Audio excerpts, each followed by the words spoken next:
Hello class 8th student.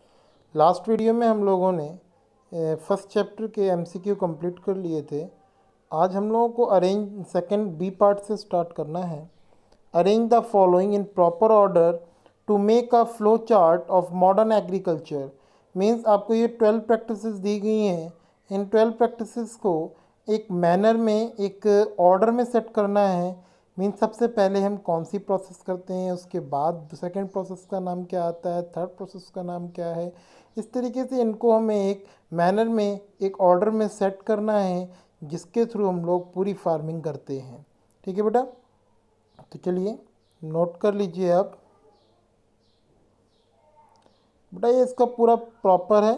सबसे पहला हम प्लगिंग, फिर लेबलिंग, फिर मैन्योरिंग, फिर sowing, applying fertilisers, irrigation, weeding, protection of crops from pests and micro organisms, winnowing, threshing, protection of crop के बाद आपका हार्वेस्टिंग, उसके बाद थ्रेसिंग, फिर विनोइंग, फिर स्टोरेज। ठीक है, तो आपको ये पूरा एक फ्लो चार्ट है, ये आपको अपनी कॉपी में ड्रॉ कर लेना है।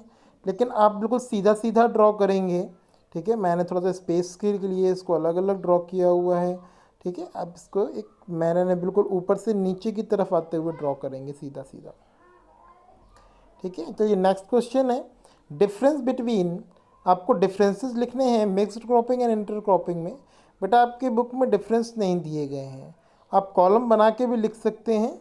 ठीक है, और आप चाहें तो उसकी पूरी पूरी डिफाइन को भी शो कर सकते हैं। देखिए, mixed cropping, in this cropping system a farmer grows 2 or more crop simultaneously on the same pieces of land.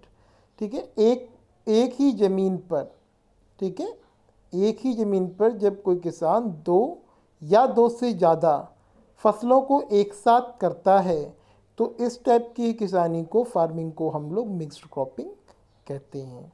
जैसे वीट एंड ग्राम और वीट एंड मस्टर्ड। इंटरक्रॉपिंग क्या होती है? In this cropping system of farmer grows 2 or more crops simultaneously in the same field in a definite pattern. ठीक है, केवल क्या add हो गया? डेफिनेट पैटर्न में।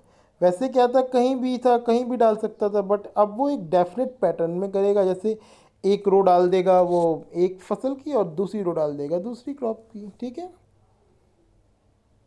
नेक्स्ट है पेस्टिसाइड एंड वीडिसाइड में डिफरेंट। पेस्टिसाइड्स, बेटा जैसे आप लोग कैसे लिखो कॉपी में, पहले आपने मिक्स्ड क्रॉपिंग लिखा, इसको पूरा डिफाइन कर दिया, फिर अगली लाइन में हेडिंग डालोगे इंटर क्रॉपिंग, फिर उसके बारे में पूरा लिखोगे। इस तरीके से आपको अपनी फेयर कॉपी में लिखना है। ठीक है, नेक्स्ट है pesticides. Pesticide is a substance use for destroying insects और other organisms which is harmful to cultivated plants. ठीक है, ये इंसेक्ट्स वगैरह, कीड़े मकोड़ों को मारने के लिए यूज़ होता है, जो कि हमारी क्रॉप को हानि पहुंचाते हैं, हार्मफुल होते हैं हमारी क्रॉप्स के लिए। ठीक है, कुछ इसके एग्जांपल्स हैं डीडीटी वगैरह। और वीडीसाइड्स क्या होते हैं? Weedicides is a chemical applied to plants to kill the weeds. ये वीड्स मतलब खरपतवार को मारने के लिए यूज़ किए जाते हैं, which grow naturally along with the crop. Example 2,4-D। ठीक है, मीन्स ये आपके एग्जाम्पल्स, ये जो है आपका जो नेचुरली प्राकृतिक रूप से अपने आप फसल के साथ पैदा हो जाते हैं, वो होते हैं वीड्स। ठीक है, नेक्स्ट है आपका थ्रेसिंग एंड विनोइंग। थ्रेसिंग जो मशीन के through, threshing is the process in which we separate grains from the cut crop. ठीक है, थ्रेसिंग एक ऐसी प्रोसेस है जो कटी हुई फसल से अलग करते हैं हम लोग ग्रेन्स को। Winnowing is a process in which separate grains from the shape, मतलब जो आप देखते हैं, जो हम लोग निकालते हैं लास्ट में, हमारा भूसा वगैरह और गेहूँ वगैरह सब आपस में मिक्स हो जाते हैं, तो उसको अलग करने की प्रोसेस जो होती है उसे बोलते हैं विनोइंग। ठीक है, नेक्स्ट है हमारा question, answer each in few words only. Name 2 rodenticides. 2 rodenticides के नाम बताने हैं बेटा, तो जिंक फॉस्फाइड एंड वारफ्रिन। ठीक है, name 2 categories of crops based on season. ठीक है, हमें 2 ऐसे सीजन्स बताने हैं, सीजन्स के नाम पर जो हम फसलों को डिवाइड करते हैं, खरीफ क्रॉप एंड रबी क्रॉप्स।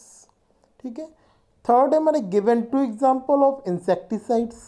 हमें इंसेक्टिसाइड्स के नाम बताने हैं 2, DDT and BHC, full forms मैंने आपको अंडरलाइन करने के लिए बोला था जब मैंने पढ़ाया था आपको। ठीक है, आप चाहें तो फुल फॉर्म या फुल नेम भी लिख सकते हैं। Name any two modern method of irrigation. ठीक है, एक तो आपका हो गया बेसिन इरिगेशन और एक फरो इरिगेशन। ठीक है, नेक्स्ट है आपका give one word for a firm machine use for both harvesting and threshing. मैंने बताया था आपको एक मशीन का नाम जो कि बिल्कुल हार्वेस्टिंग और थ्रेसिंग दोनों एक साथ करती है, मतलब काटती भी है और निकालती भी है ग्रेन्स को, एक साथ ये काम करती है। कंबाइन, बड़ी बड़ी मशीनें आपने देखी, क्या बोलते हैं उसे, कंबाइन। ठीक है, अब आते हैं हम लोग ई पार्ट पर।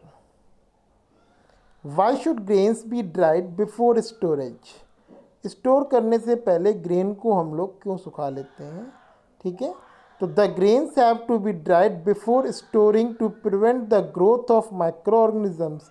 ग्रेन्स को हम लोग इसलिए सुखाते हैं बेटा ताकि उसमें हमारे माइक्रो ऑर्गेनिज्म, छोटे मोटे कीड़े मकोड़े उसमें ना लगें, ताकि ख़राब होने से उसे बचाया जा सके। नेक्स्ट क्वेश्चन है, बट आप लोग अलग अलग लाइंस में लिखेंगे, ऐसा नहीं जैसे मैंने आप ये लिखा हुआ है। मैंने तो ये केवल आंसर शीट एक बनाई थी, इसलिए पूरे को कंबाइन करके नंबर वाइज लिख दिया है मैंने। Explain the process of winnowing.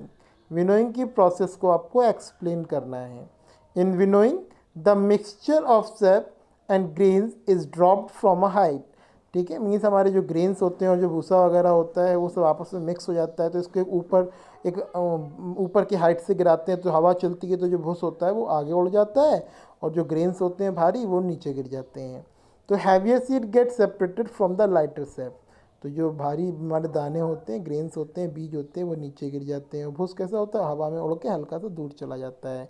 As the wind blows and falls at a distance. ठीक है, प्लगिंग और tilling is done because of the following reason. Third question का आंसर है ये, वाई इज प्लगिंग और tilling the field necessary before sowing. बीज बोने से पहले, ठीक है, प्लगिंग और टिलिंग क्यों जरूरी होता है। प्लगिंग और tilling is done because of the following reason. Number one, it helps the root of seeding to penetrate easily inside the soil. अगर वो ढीली हो जाती है ज़मीन तो जो शीट्स की रूट्स निकलती हैं वो आसानी से उसमें अंदर तक चली जाती हैं हमारी। It aerates the soil which help to root the breathe easily. जब हमारी मिट्टी ढीली हो जाती है बेटा उसमें एयर पहुंच जाती है, एयर पहुंच जाती है तो हमारे जो प्लांट्स हैं वो रूट के थ्रू आसानी से सांस ले सकते हैं। C a it uproots the weeds and kill them. ठीक है, मीन्स अब इसमें जो खरपतवार हैं जो ऊपर आ जाती हैं वो मर जाती हैं। बोलते हैं ना जब फसल कटने के बाद खेत को जोत के डाल दो ताकि जो है कुछ दिन के लिए धूप में, तो वीड्स जो है, खरपतवार जो है वो सब मर जाएंगी, वो पैदा नहीं होंगी। ठीक है, इसलिए भी इसको यूज़ करते हैं। तो बेटा थर्ड क्वेश्चन तक मैंने आपको बता दिया है।